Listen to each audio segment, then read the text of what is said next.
The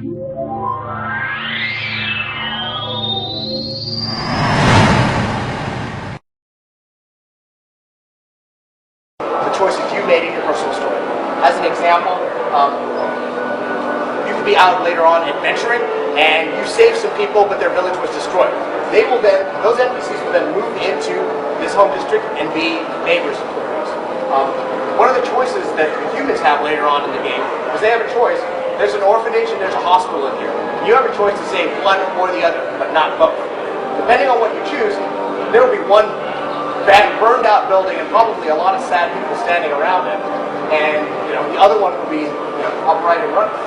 Really, these are just examples of the kind of choices that you'll be making in your personal story that will be directly reflected in your movie. So we'll go ahead and head into the tavern, I think, where my friend Petra and her father are running the joint. Now, if I went ahead and continued with the storyline, I would end up in a bar fight with some of the NPCs here, and it would push me further down my personal story. Now, if I had chosen nobility when I was in the biography, my friend Lord Baron would actually be throwing a banquet in my honor. And if I had chosen I was from the streets, I would be meeting up with my old childhood friend Quinn, who's in a little trouble with the street gang that we were both members of. So at this point, for the purposes of time, we're going to go ahead and move over to the higher level content for this demo. We will be playing a Char, which, as I mentioned, is a ferocious martial feline race that we have in Guild Wars 2. And we'll be going into a level 40 plus area called Blazer Steps. Blazer Steps is, for those of you who remember Guild Wars, is very much in the old geography of Ascalon. But the Char pretty much are the dominant race in Ascalon right now, and an Elder Dragon has flown across the Blazer Steps area, corrupted many parts of it, and as a result, branded dragon minions are now moving up and down and out of control. So where do we stand on the dragon? I can find out. I'll show you the range there.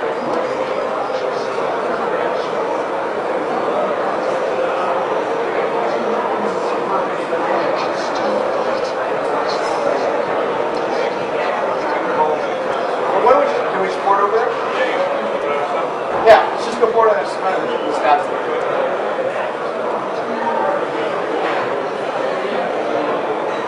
You'll notice before we head over to now that we've moved into the high level content, we have a set of the skill bar. This is something that we're doing uniquely for the demo. There's an amazing dragon encounter that we want as many people to see as possible. So we put that little hook in there to allow people to tell it. Here, let me turn the volume down. It's going to get a little crazy. So we've got about weapon swapping right now. I mentioned that we wanted to keep the UI as clean as possible, but we did want to keep diversity in the things that you could do.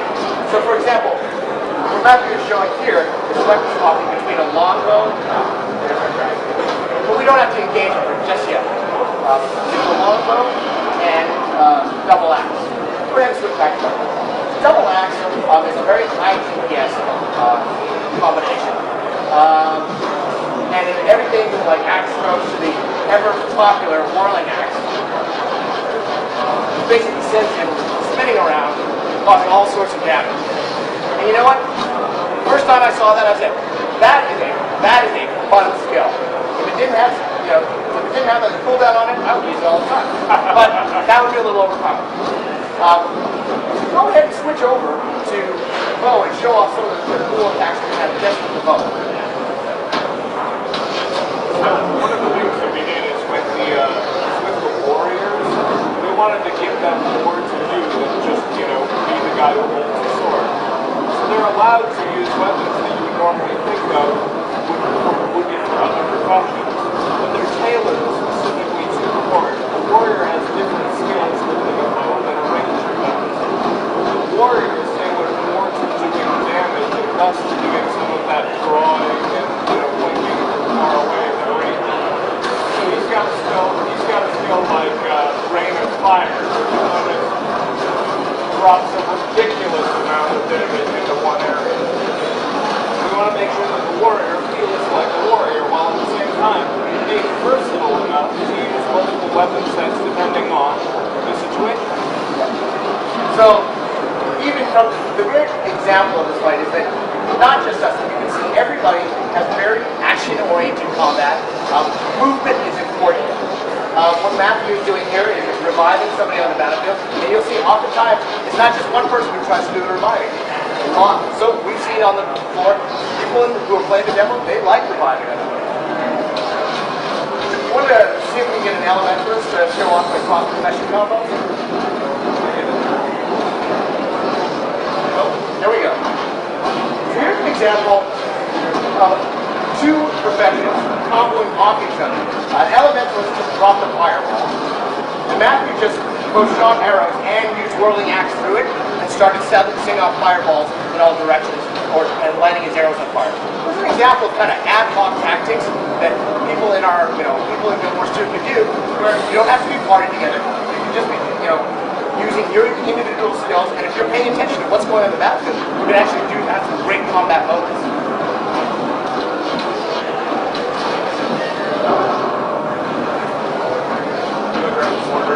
Yeah, so what Matthew's going to show off now is another example of what we call environmental weapons. Environmental weapons go ahead and change your skill bar when you take them over. And here, he's got a mortar that's basically bombing minions in mid-level.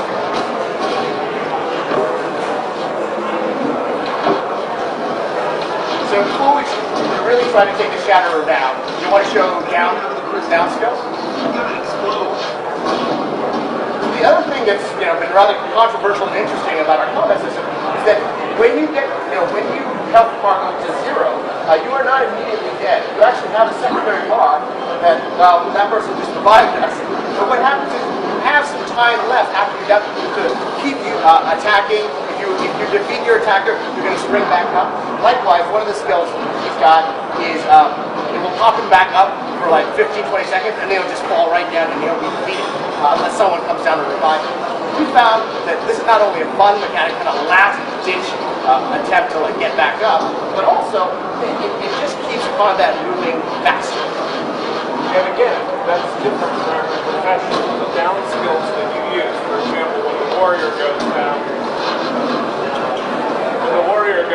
his first skill is to throw a rock. His second skill is to rally the people around him to fight harder. His third skill is the one where he stands back up for 30 seconds before going completely out, exhausting and keep reviving him. Whereas like the elementalist casts out electricity or causes the earth itself to reach up and grab opponents. In addition, with the waypoint system, even if you don't manage to take out an enemy and rally, even if you don't manage to get somebody else to come and save you because, they're all busy with the fight or you're out on your own in some godforsaken area, you can go back to the nearest waypoint, come back to the thing just like you would be able to, even if you were alive. Well, I've just been told we have 5 minutes left.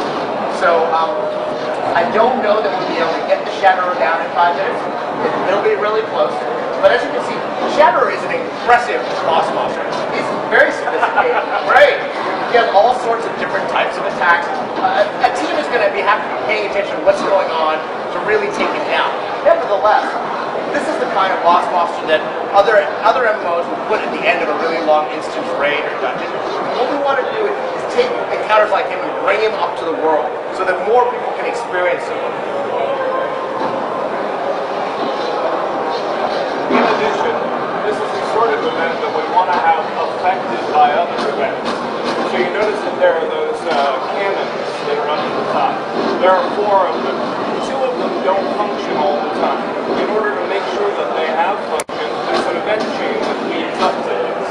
So you'll need to make sure that you escort the people to a certain area. You'll need to make sure that you hold down the area to keep it clear while they repair the cannons.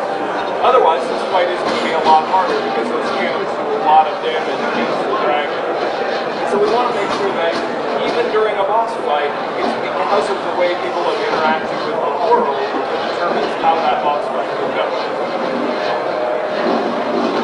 You'll notice that there will be other events where there will be NPCs around who are all down because the monsters have swept in and wiped them them out, and you can revive them or not. You can be a total solo badass. I think we can tip the balance on this when we get in there and start. All right, Yes. I'm talking. We're really close.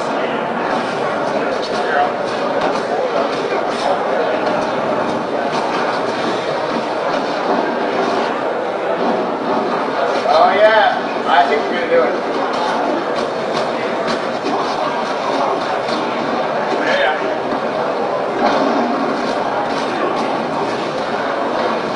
There we go.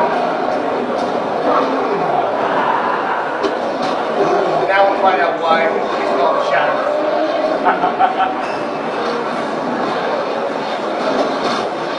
That succeeded. That was first. Giant dragon, yeah. There you go. Giant dragon, yeah, because it's all about the loot. And because we participated in it, everyone who participated in the event will get an opportunity to interact with the dragon. So, pretty much, I guess that's our demo with the time we have. We hope that you saw some things here that, make you understand why we're so excited about Guild Wars 2 and things we're trying to do with MMO gameplay.